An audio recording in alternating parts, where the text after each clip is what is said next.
Immigration അഭയാർത്ഥികൾ പൗരത്വ Canada നിശ്ചയിച്ചിട്ടുള്ള യോഗ്യതാ മാനദണ്ഡങ്ങൾ പാലിക്കുന്ന വിദ്യാർത്ഥികൾക്ക് സ്പൗസൽ വിസയ്ക്ക് അപേക്ഷിക്കാം.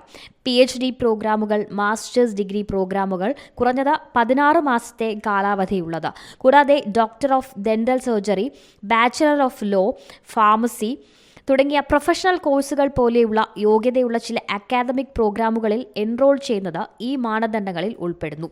പങ്കാളികൾക്ക് കാനഡയിൽ പഠിക്കുന്ന കാലയളവിൽ മുഴുവൻ സമയവും ജോലി ചെയ്യാൻ ഇണകൾക്ക് അവസരമുണ്ട്.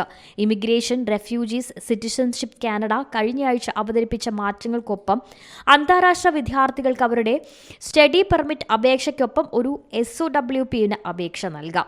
വിദ്യാർത്ഥി ഇതിനകം കാനഡയിൽ പഠിക്കുന്നുണ്ടെങ്കിൽ അവരുടെ പങ്കാളി ഇപ്പോഴും സ്വന്തം രാജ്യത്താണെങ്കിൽ പങ്കാളിക്ക് ഓപ്പൺ വർക്ക് പെർമിറ്റിനും അപേക്ഷിക്കാം.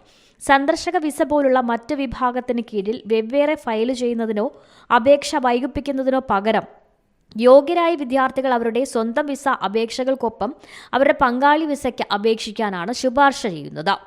International desk, C Malayalam news. പുതിയ വാർത്തകളും വിശേഷങ്ങളും ഇനി വിരൽ തുമ്പിൽ. എല്ലാ ഡിജിറ്റൽ പ്ലാറ്റ്ഫോമുകളിലും ഇപ്പോൾ സി മലയാളം ന്യൂസ് ലഭ്യം.